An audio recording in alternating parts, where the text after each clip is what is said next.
दोस्तों, आज की कहानी एक बेहद अद्भुत और अविश्वसनीय गांव की है, जहां औरतों और लड़कियों के साथ कुछ ऐसा होता है जिसे आपने शायद पहले कभी सुना या देखा नहीं होगा। ये कहानी नोरा नाम की एक लड़की की है, जो अपने बॉयफ्रेंड एलेक्स के साथ टेक्सास से आगे स्थित एक टाउन की ओर जा रही होती है, जहां के सीनिक व्यू काफी सुंदर होते हैं। दरअसल ये ट्रिप नोरा ने इसलिए प्लान की थी क्योंकि दोनों के रिश्ते में कुछ समय से खटास चल रही थी और वो चाहती थी कि अगर दोनों कुछ वक्त साथ बिताएं तो शायद सब कुछ पहले जैसा हो जाए। रास्ते में नोरा को टॉयलेट जाने की जरूरत महसूस होती है, तो एलेक्स उसे सलाह देता है कि वो पास के जंगल में चली जाए क्योंकि वहां कोई नहीं आता। लेकिन नोरा किसी रेस्टोरेंट या गैस स्टेशन पर रुकने की जिद करती है। थोड़ी ही दूरी पर एलेक्स एक रैंडम कैफे के बाहर गाड़ी रोकता है, लेकिन वहां कोई नजर नहीं आता, जिससे लगता है कि शायद वह कैफे लंबे समय से बंद पड़ा है। नोरा अंदर जाने के बजाय पीछे की ओर जाती है, जहां उसे एक पर्स मिलता है जिसमें पैसे होते हैं और साथ में एक फोन भी रखा होता है। ये देखकर नोरा को लगता है कि शायद कोई हाल ही में यहां आया था या फिर उसका सामान यहीं गिर गया होगा, इसलिए वो सब कुछ वहीं रख देती है। तभी पास की झाड़ियों में हमें एक इंसानी कंकाल दिखाई देता है, जिससे यह सवाल उठता है कि क्या यह सामान उसी का है और उसकी मौत कैसे हुई होगी। नोरा इन सब बातों को नजरअंदाज कर वापस कार में बैठ जाती है और दोनों फिर से अपनी यात्रा के लिए निकल पड़ते हैं। बीच रास्ते में नोरा और एलेक्स को एक बूढ़ी औरत परेशान हालत में दिखती है। शायद उसकी कार खराब हो गई थी, तो नोरा मदद के इरादे से बाहर निकलती है, लेकिन वो बूढ़ी औरत कुछ अजीब सवाल करने लगती है, जैसे तुमने इतने छोटे कपड़े क्यों पहने हैं? क्या वो तुम्हारा भाई है या बॉयफ्रेंड? तुम्हारे हाथ में रिंग क्यों नहीं है? और भी कई बातें जो नोरा को बहुत अजीब लगती हैं। नोरा गुस्से में कहती है कि इससे आपको क्या लेना देना, जिस पर वो औरत कहती है कि मैंने तो तुम्हें मदद के लिए बुलाया ही नहीं, तो तुम क्यों आई? ये सुनकर नोरा तुरंत वापस कार में जाकर बैठ जाती है और एलेक्स से कहती है कि ऐसे लोगों की वजह से आजकल लोग मदद करने से भी कतराते हैं। वो औरत बहुत ही अजीब थी। इसके बाद दोनों एक रेस्टोरेंट में खाना खाने के लिए रुकते हैं और नॉन-वेज बर्गर ऑर्डर करते हैं, लेकिन पहली ही बाइट में एलेक्स को मीट का स्वाद कुछ अलग और अजीब लगता है, जैसे वह किसी और चीज का हो। एलेक्स इसकी शिकायत वेटर से करता है और तभी उसकी नजर एक आदमी पर पड़ती है जो लगातार नोरा को घूर रहा था और एक दो बार उसे टोका भी, लेकिन वो मानने को तैयार नहीं था। इस वजह से नोरा और एलेक्स वहां से निकलने लगते हैं। तभी वो लड़का नोरा को बीच रास्ते में कहता है कि तुम यहां से चली जाओ, ये जगह तुम्हारे जैसे लोगों के लिए नहीं है। एलेक्स नोरा को लेकर वहां से निकल जाता है, लेकिन वो बात नोरा के दिमाग में बैठ जाती है और रास्ते भर वो यही सोचती रहती है कि उस लड़के ने ऐसा क्यों कहा, जबकि वहां पर और भी दो लोग मौजूद थे। अब थोड़ी दूरी पर जाकर वो दोनों एक गैस स्टेशन पर रुकते हैं, जहां पेमेंट करते समय नोरा वहां के ओनर से पूछती है कि क्या आसपास कोई होटल या हॉस्टल है जहां वो रात गुजार सकें। ओनर कहता है कि ऐसा कुछ तो नहीं है, लेकिन थोड़ी दूर एक केबिन है, वहां जाकर रुक सकते हो। हालांकि ओनर का व्यवहार काफी अजीब था, जो नोरा को खटकता है। कार में आकर नोरा एलेक्स से कहती है कि पता नहीं क्यों, लेकिन ये जगह उसे सही नहीं लग रही। सब लोग बहुत अजीब तरीके से पेश आ रहे हैं। इस पर एलेक्स कहता है कि ये गांव है, यहाँ सब ऐसे ही होते हैं, घबराने की कोई बात नहीं। नोरा फिर भी कहती है कि तुमने उस ओनर को देखा, कितना अजीब था। क्या पता वो केबिन उसी के किसी रिश्तेदार का हो? मुझे तो कुछ गड़बड़ लग रही है। लेकिन एलेक्स उसे समझाता है कि ऐसा कुछ नहीं है, मैं हूं ना तुम्हारे साथ, डरने की जरूरत नहीं। इसके बाद दोनों उस केबिन तक पहुंचते हैं, जहां बाहर काफी सारी गाड़ियां खड़ी दिखती हैं, जिसे देखकर नोरा को थोड़ी राहत मिलती है। अंदर जाते ही वो देखते हैं कि जगह काफी पुरानी है और ऐसा लग रहा था जैसे बरसों से सफाई नहीं हुई हो। एलेक्स आवाज लगाता है क्योंकि काउंटर खाली था। तभी एक आदमी बाहर आता है जो खुद को केविन बताता है। उसे देखकर नोरा एकदम घबरा जाती है, क्योंकि उसका हुलिया भी कुछ अजीब था। केविन बताता है कि वो यहाँ अकेला ही काम करता है, इसलिए जगह थोड़ी गंदी है, लेकिन वो साफ कर रहा है। फिर वो पूछता है कि क्या उन्हें रूम चाहिए, जिस पर एलेक्स हाँ कहता है। तो केविन उन्हें अपने साथ चलने को कहता है और एक रूम अलॉट कर देता है, लेकिन रूम देने के बाद भी वो वहीं खड़ा रहकर लगातार बात करता रहता है, जिससे नोरा थोड़ी परेशान हो जाती है और उसे वहां से जाने को कहती है। ये बात केविन को बिल्कुल पसंद नहीं आती और वो गुस्से में आ जाता है।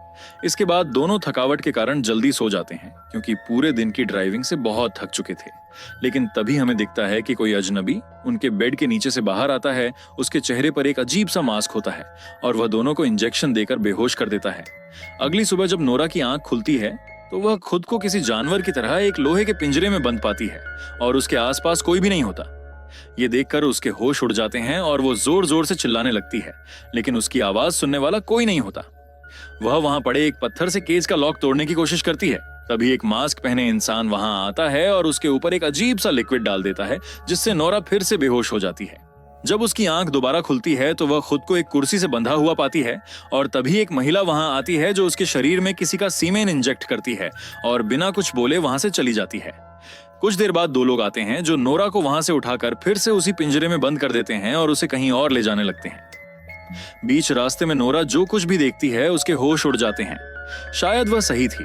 ये टाउन कुछ अजीब और खौफनाक जगह है जहां हर कोई मास्क पहने हुए है, जो बहुत डरावने होते हैं और ऐसा लगता है कि पूरी जगह ही इसी तरह की है।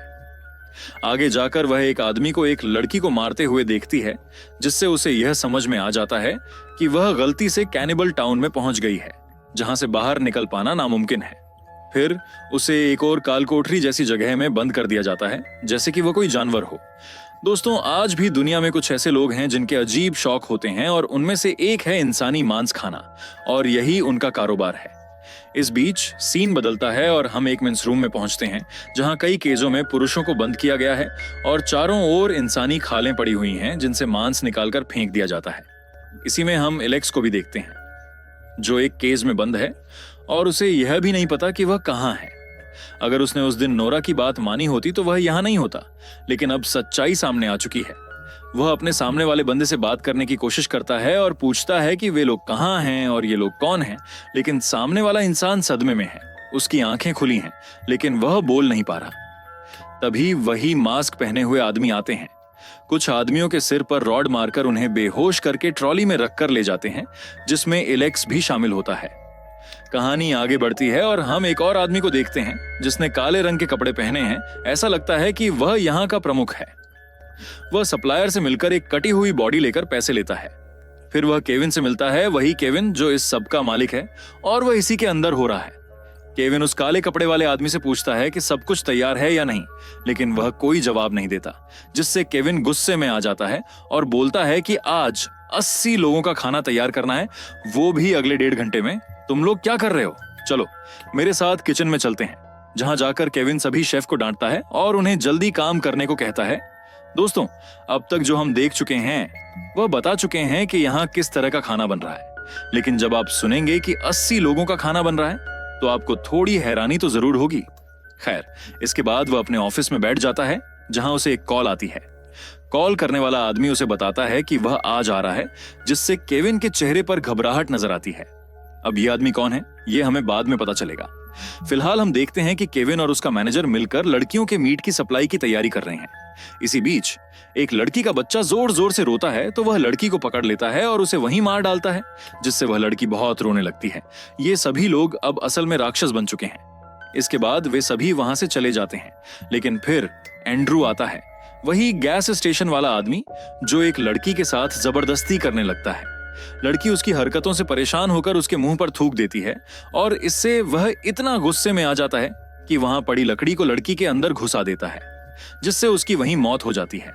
उधर केविन के पास एक कस्टमर का कॉल आता है जो उसे बताता है कि उसकी पूरी शादी तबाह हो गई क्योंकि उसके भेजे गए खाने में दांत मिला था। यह सुनकर केविन उसे माफी मांगता है और अगली बार मुफ्त में खाना देने का वादा करता है। इस बीच वही आदमी जो एंड्रू से मिला था केविन को बताता है कि एंड्रू ने एक लड़की को मार डाला। जब केविन लाश को देखता है तो वह तुरंत एंड्रू को पकड़कर लाने का आदेश देता है, क्योंकि उसे अब इसकी सजा मिलनी चाहिए। वहीं दूसरी ओर नोरा अभी भी बंद है। वह अपनी बगल में बंद एक लड़की से पूछती है कि उसे क्या हुआ है, क्या उन लोगों ने उसके साथ कुछ किया है। लड़की बताती है कि उन्हें कई बार प्रेग्नेंट किया गया, जिसके कारण अब वह प्रेग्नेंट नहीं हो सकती और उसके शरीर में कोई जान नहीं बची है।